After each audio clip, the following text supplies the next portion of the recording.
Okay, so we're just talking about when we can get together to talk on the phone. We're not talking about any reasons for why we want to talk on the phone. We just agreed that we should talk on the phone. And I said,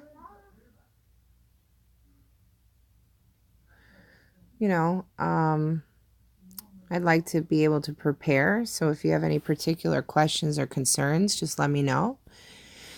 And, what your vision is for connecting here. Since I know that she had no interest in connecting before, I'm just curious what they are up to now. And so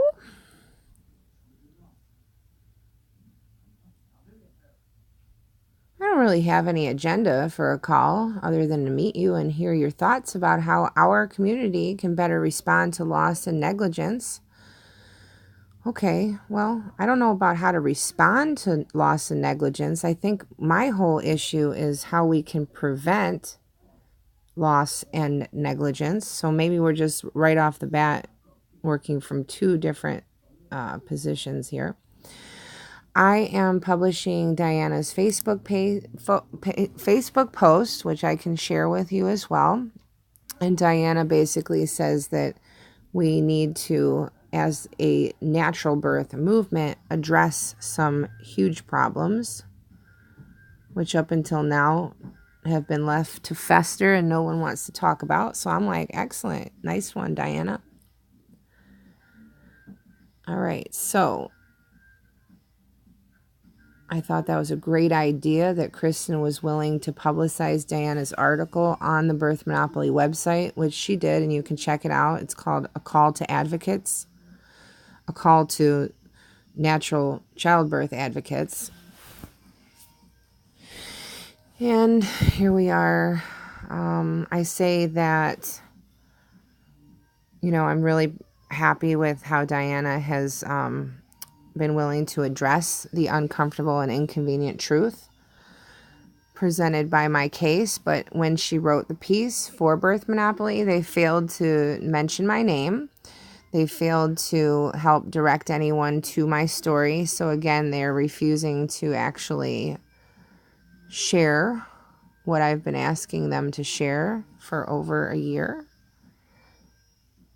And then I asked, well, if you're willing to publish Diana's piece that talks about me without naming me, would you consider, again, asking for the 5th time now in over a year, consider publishing and holding space on your website for a piece that I wrote about my birth experience and the necessity of honoring mother's intuition and autonomy? Whether you agree with that or not, that was what the piece is about.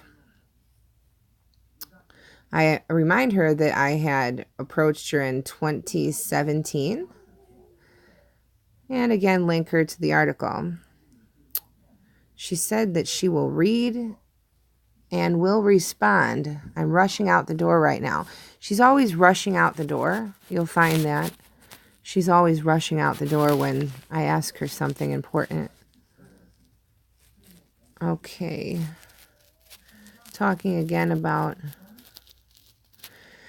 just deciding it might not be the best to talk on the phone until after we kind of see what kind of reception Diana's piece gets. And so we all agree to postpone the phone conversation.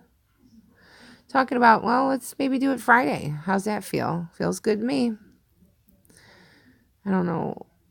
Oh, okay, that's a link to the Diana's piece, which was published on Birth Monopoly. And this is just asking, what do you think about Diana's piece being published on the Birth Monopoly page? How are you feeling about it? I said, I'm hanging in there. I was censored and blocked from another Buffalo-based community page yesterday. Welcome, Mama, for daring to mention that I'm one of the lost moms interviewed in the Gatehouse report and posting Diana's piece. After I was banned from the page, the admin shared Diana's piece and stated, I want to be a part of the conversation, and I want you to be a part of it too. But my voice has again been silenced, and I'm planning on using the screenshots of this latest round of ostracism to compile a case study on censorship of lost mothers. I'm thinking of entitling the piece, Unwelcome Mamas. Ugh, Morgan. I'm heading out the door. Oh my God, where she goes again. Okay. We're talking about like the comments policy for women, like home birth lost moms who want to post on the article. They were bringing up issues with the fact that, their comments had to be approved. They had to be reviewed first, and then they had to be reviewed. And the lost moms that I deal with find that very triggering because they just want to be able to speak on something and not have any kind of delay or process in that. Because we're just so used to being censored that's part of the trauma, right? So,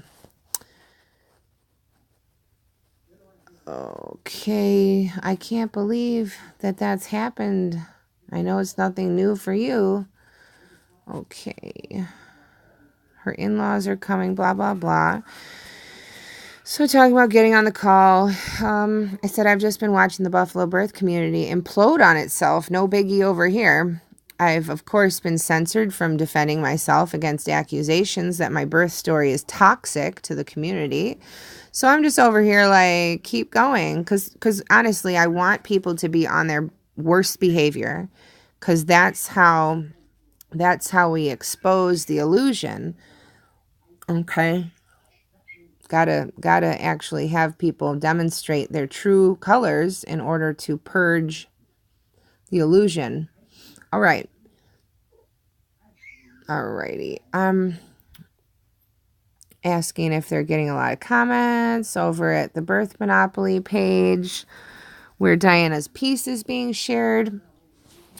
And again, this piece is written specifically as damage control for the Gatehouse investigative report. And she says, no, I'm super interested that I'm not getting a lot of comments over there. So it's weird that only one comment submission came through. And then I said, for the one comment that's come through, I'm not seeing it show up on the website. So is there a reason you haven't published that one comment? No reason. I've just been rushing around constantly and haven't sat down to log into the back end of the site. Blah, blah, blah, blah, blah, blah, blah.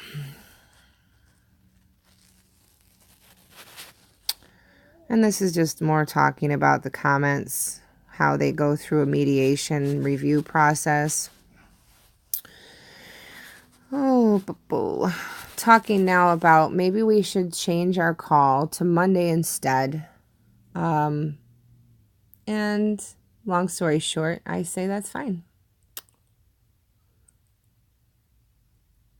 You want to be sensitive because she can imagine it's been a very climactic few days since the Gatehouse report was released. And I say that, she said, I don't want to make you feel like I've left you hanging at a critical time. I said, no, I don't feel that way at all. I'm looking forward to seeing and hearing what a response is, what the response is to your piece once it's shared further, blah, blah, blah.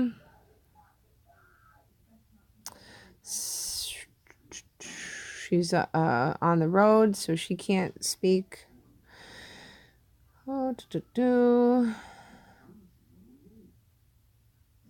Asking if she sent out the birth monopoly piece that Diana wrote to her entire platform, which is huge.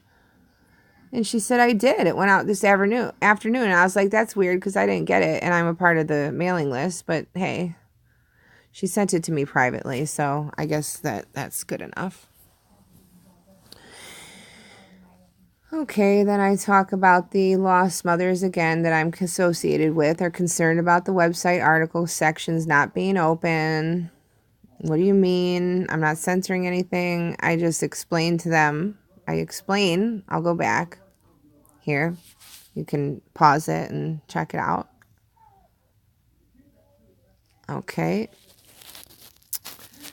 And then you could probably pause it. I hope you can pause it and check this out.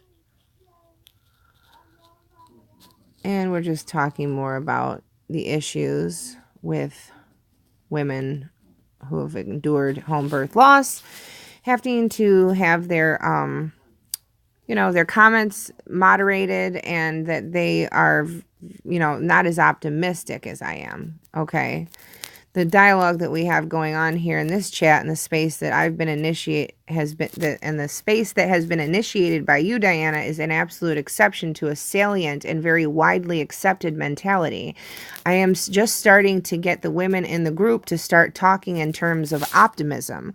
Well, the women in the group have been going through this a hell of a lot longer than I have, and they have every right not to be optimistic. They're rooted in reality. And so I was extremely naive to have this conversation with Diana and Cristen, and I had my high hopes. And the other women are just like, they're not naive.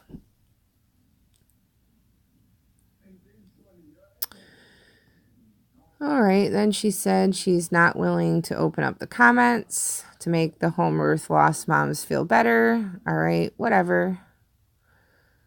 I agree, and I say that I too have my website comments set to review, and that's normal, and I don't have a problem with that. Whatever. Okay. Now she's telling me that she decided not to publish a certain comment. And you can see why.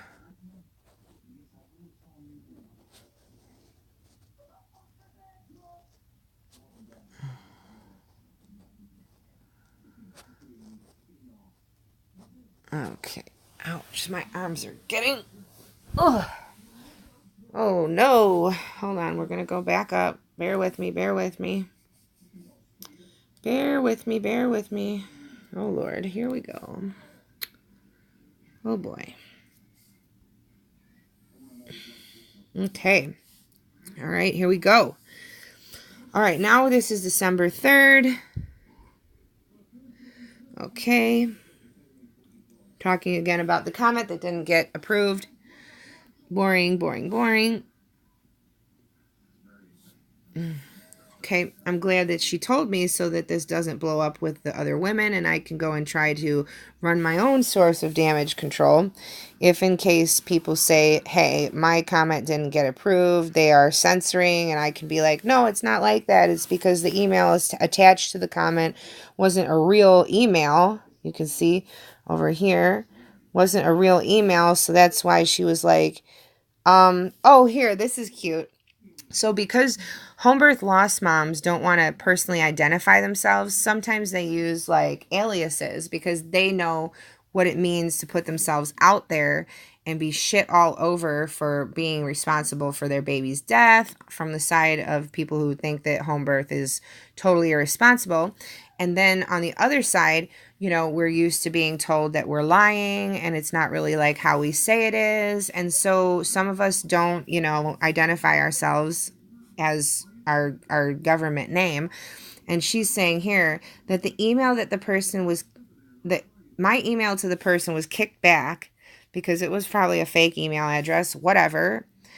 That's not cool. Well, Cristen, like, what the fuck are we really talking about here? It's not cool. Well, it's a motive. It's a kind of self-protection, Cristen, but you don't understand that because you have no empathy and you have no perspective whatsoever of what it's like to be a lost mother.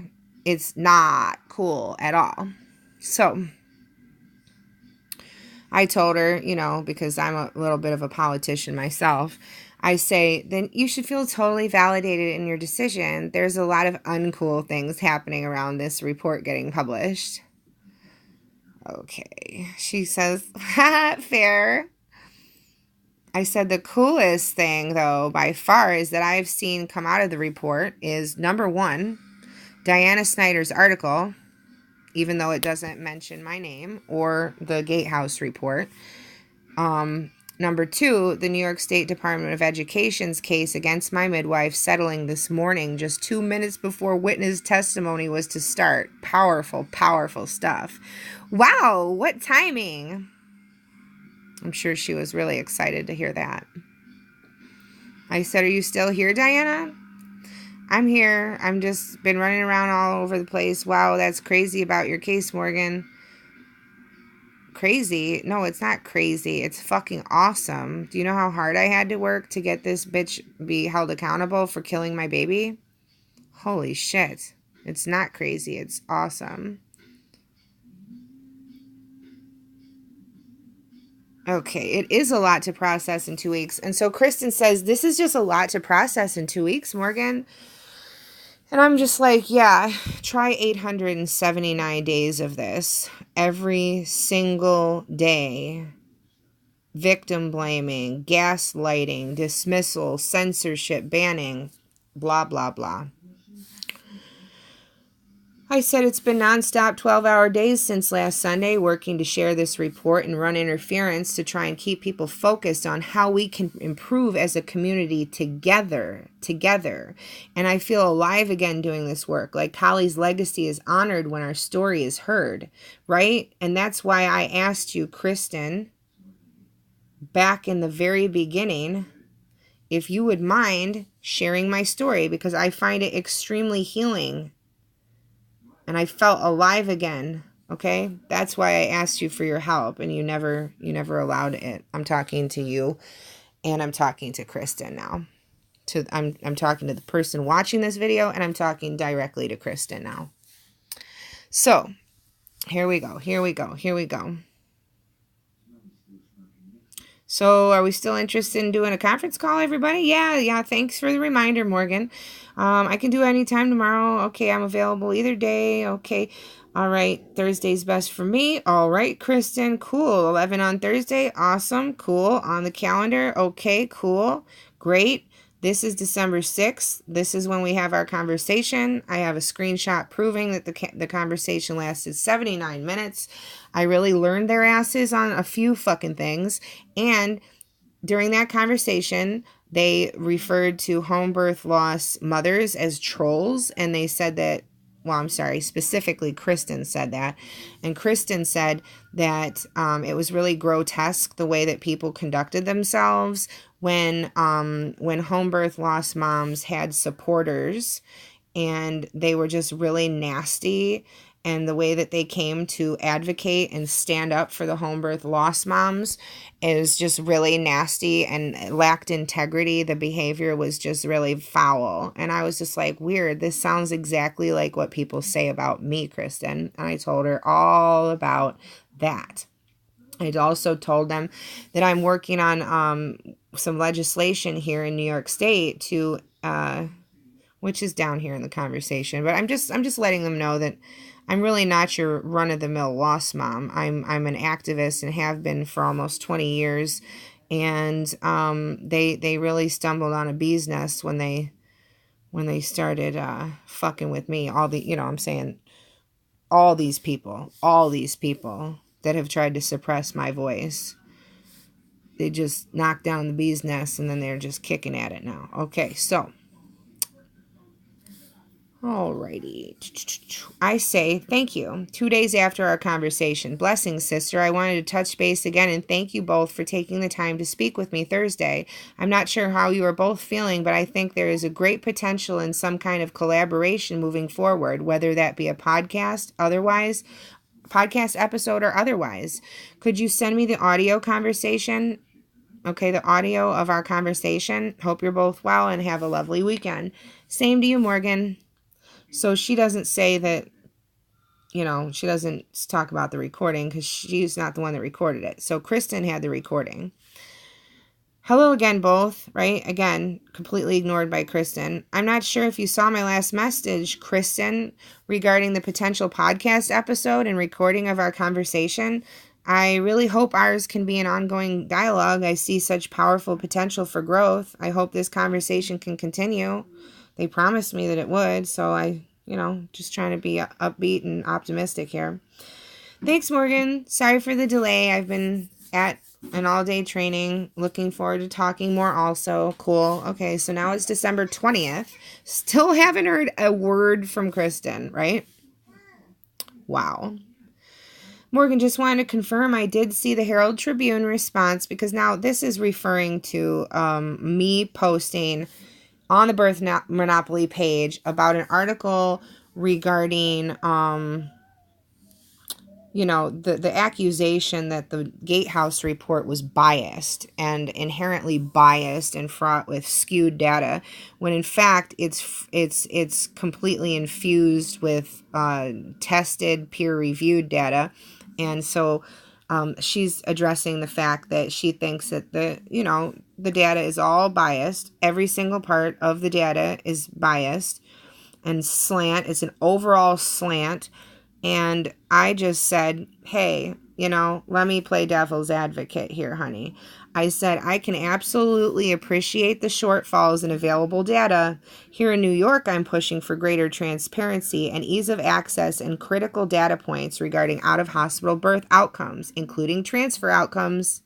My son's death, Kali's death, was a direct result of gross negligence of my out-of-hospital providers. As much as the hospital is culpable for allowing these negligent providers to practice under their roof and have admission privileges, my son's death ought to be a tally mark under the out-of-hospital provider's stats. Instead, my son is counted as a hospital fatality. My emergency cesarean, which may have been avoidable had I received proper care from my out-of-hospital providers in a timely manner, is of course also counted against the hospital. Across states, with the exception of Oregon perhaps, the public is in dire need of sophisticated data collection and analysis systems. As it stands right now, here in New York State, out-of-hospital providers get to be in charge of collecting and packaging their own data. This is extremely problematic for obvious reasons. Across the childbirth continuum, no one disputes that informed consent and informed decision making, I meant to say, is a cornerstone of quality healthcare. People of goodwill must work together to remedy the shortfalls in data collection and enhance provisions for public access to critical data.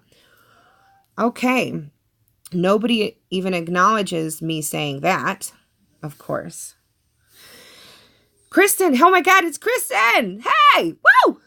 She's back in the group. Hey, just checking in. I'm sorry I've been absent. I've been slammed with work projects. Oh, the work projects where you're trying to get CPMs working, practicing illegally in New York State to be brought under the umbrella of legality. Is that what you're talking about? You're slammed with work projects?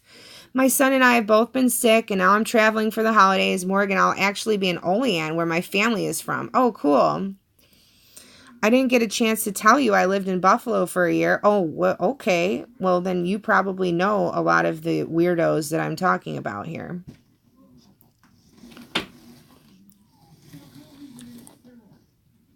Okay.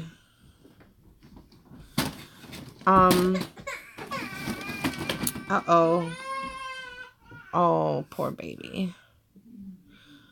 D'Amico's handling the baby. He just had a little episode. Babe, could you take him downstairs? I'm trying to do a recording and I'm almost done. Okay.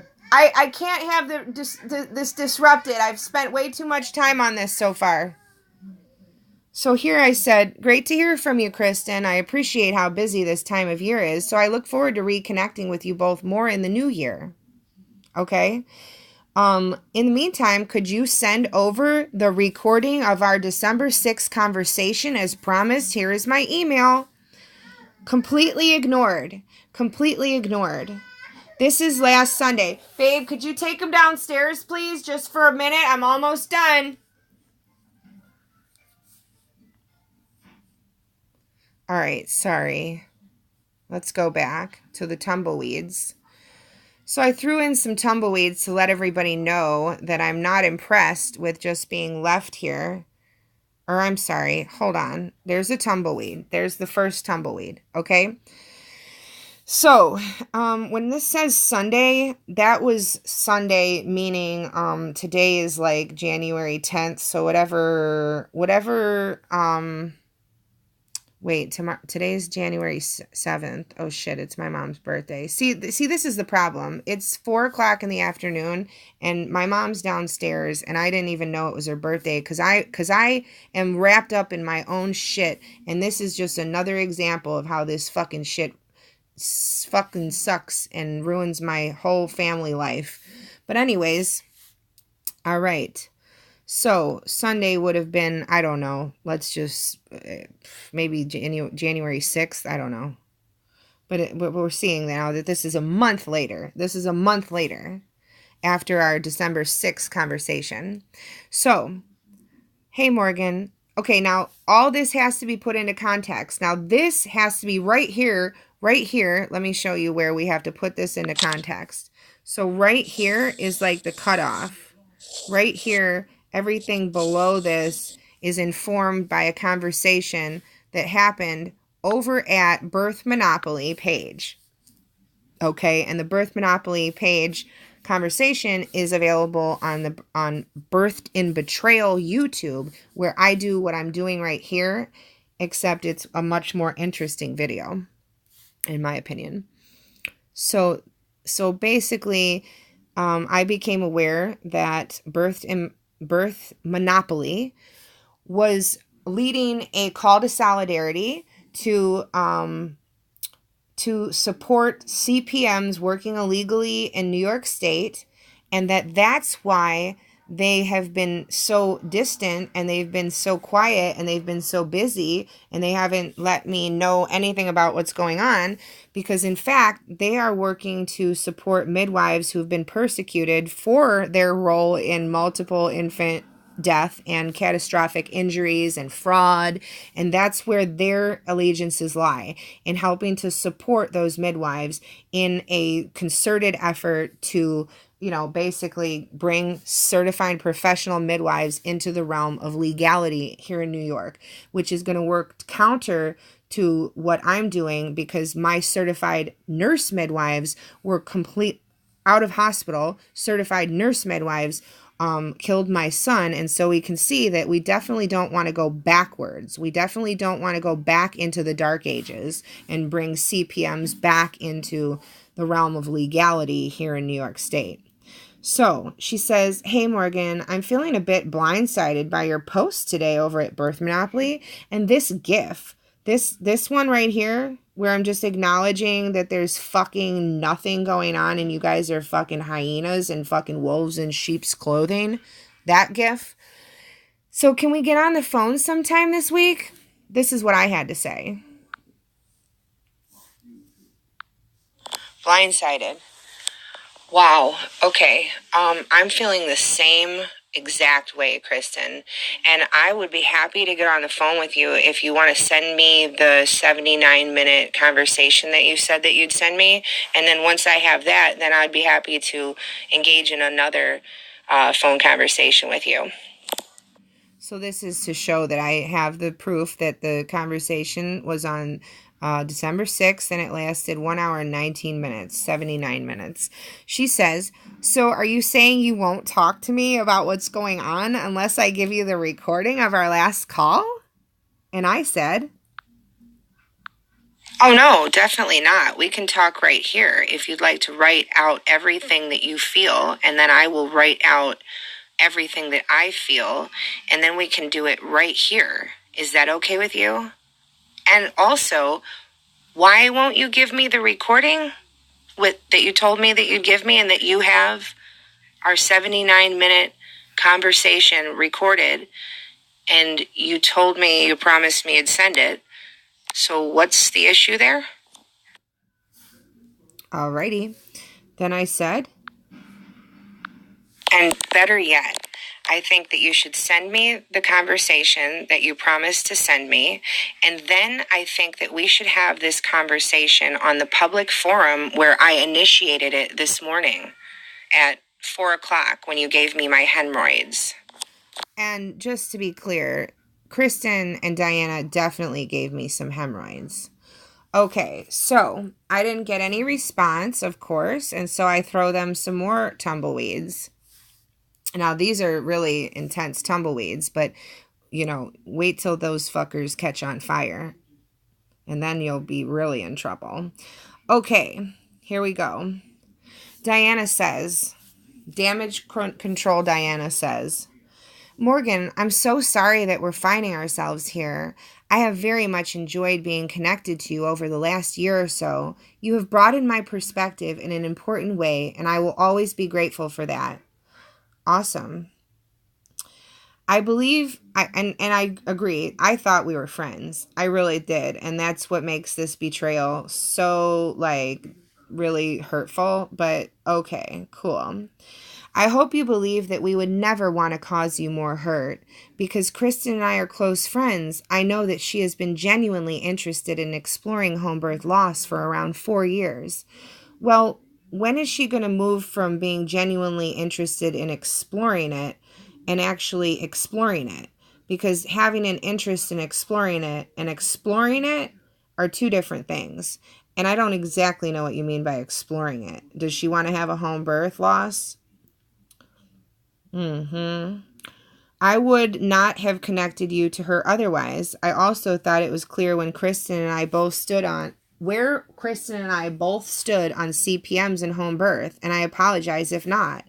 Our prior conversations and exchanges gave me the impression that you wanted to dialogue with home birth and CPM supporters, that it would be, for example, healing for you to reach home birth midwives and consumers with guidance on how to support lost families.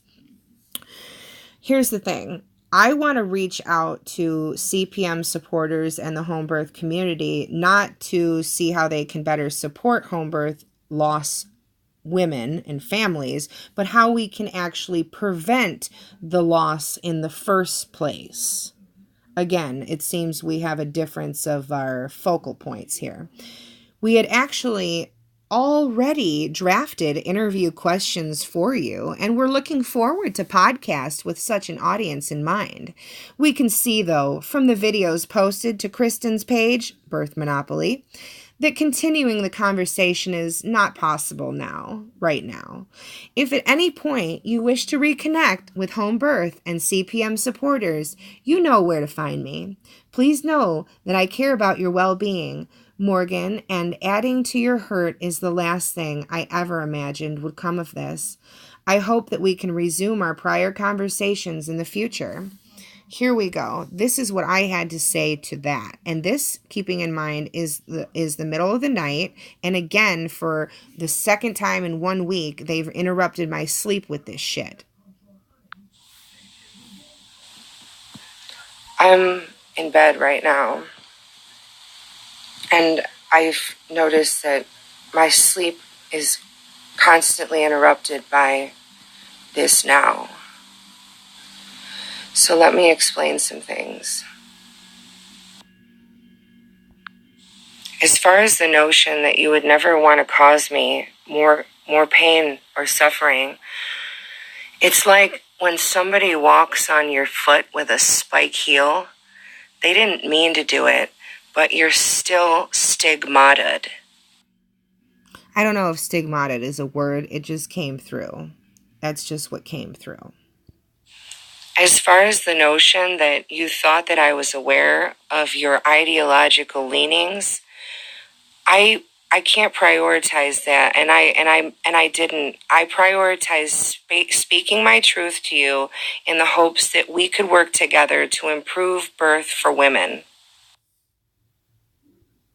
And you're absolutely correct that my intention and hope was to be heard by supporters of CPMs and home birth, okay? And I still want to do that, okay? But I'm not the one that made that impossible.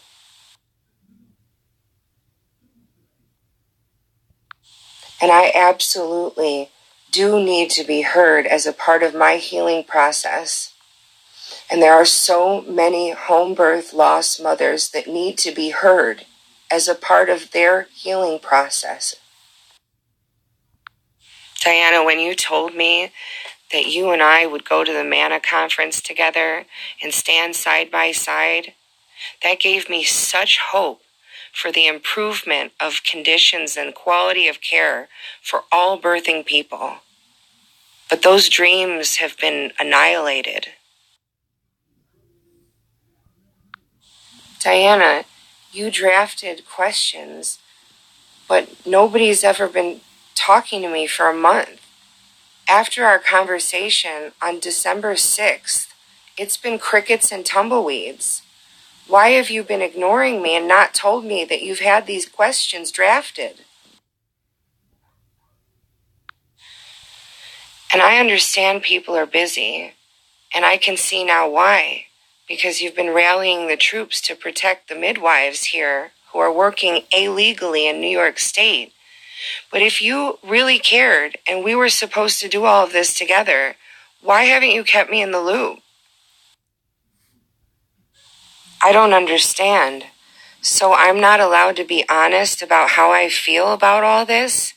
I'm not allowed to articulate my feelings, and if I do, then the conversation gets shut down, and I'm told that it's not realistic to continue to talk to me anymore? And as far as this idea that if I ever want to continue the conversation, I know where to find you.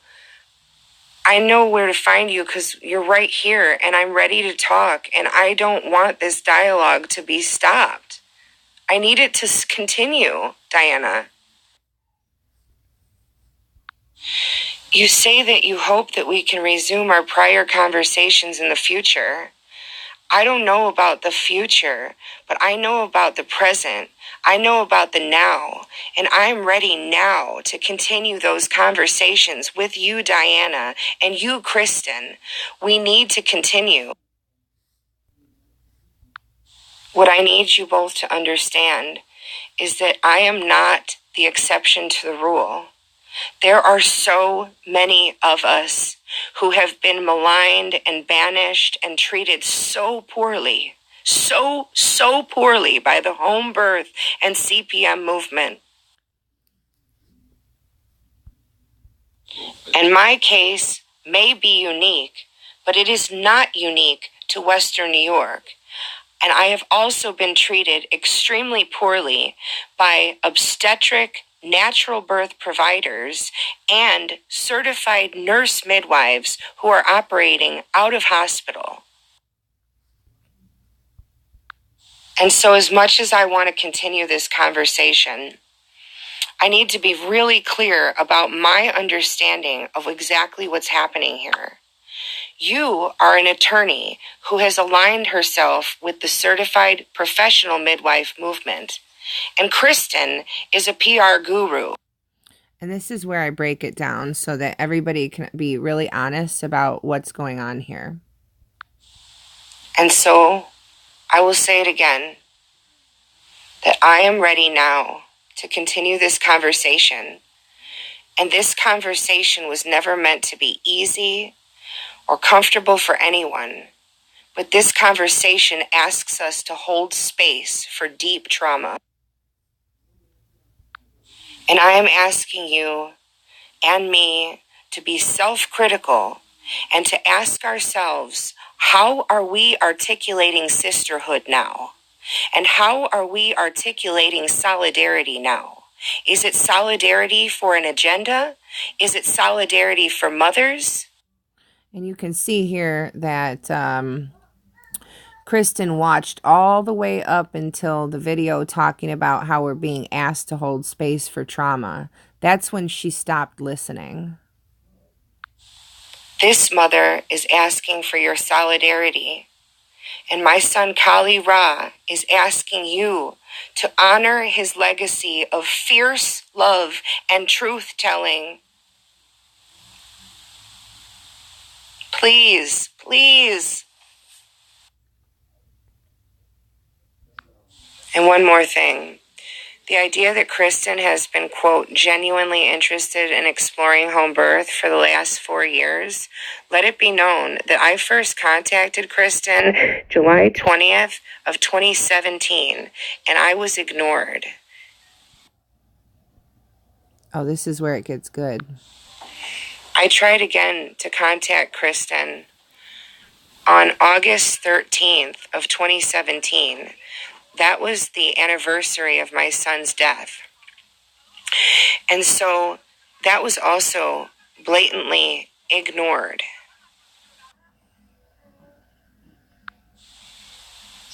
In both of these contacts, I specifically requested that Cristen help me spread the word about what was going on with me here in Buffalo, New York, and to just share a piece I had written called Birthed in Betrayal, One Woman's Transformation Through Trauma. She ignored me. Then on September 19th of 2017, Emily Saldaya of the Free Birth Society tried to put Cristen and I in contact together and wrote an email copying both of us saying, "Hey, Cristen, you gotta meet my new Facebook friend." Still, Cristen did not respond, and so I wrote back copying both Cristen and Emily on September 21st of 2017. Again, requesting that I, number one, be acknowledged, and number two, please to share about my birth story. Finally, on September 27th, Cristen responded, and she acknowledged my existence. She said that she was sorry for my loss, and that she would read about my story sometime, eventually. In that email on September 27th, Cristen also made the admission that she understood that the natural childbirth movement has quite a ways to go in acknowledging the wrongdoing of its very own. Yet despite acknowledging the shortfalls of the movement, Cristen continued to ignore my repeated requests for solidarity and support in helping to get my birth story out there so that my birth story can serve in improving the lives of other birthing people. And so back into the shadows I was relegated, back underneath the carpet for another year.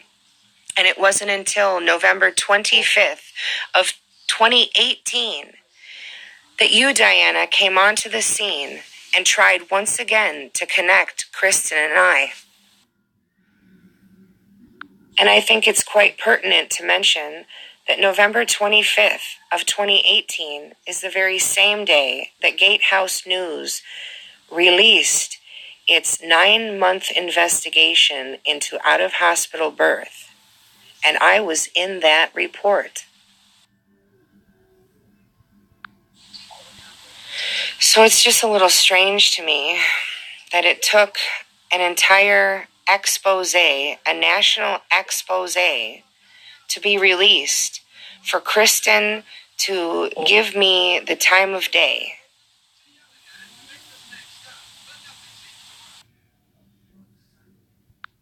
And so at this point I have to wonder, with all of Kristen's experience in public relations, how versed is she in PR work?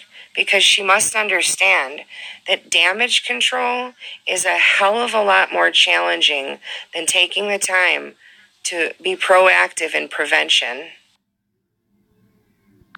And so I think what we're seeing here is the evolution of a PR nightmare for the PR guru. And I have to just say that despite the fact that you guys have treated me so shitty, I really feel bad for you.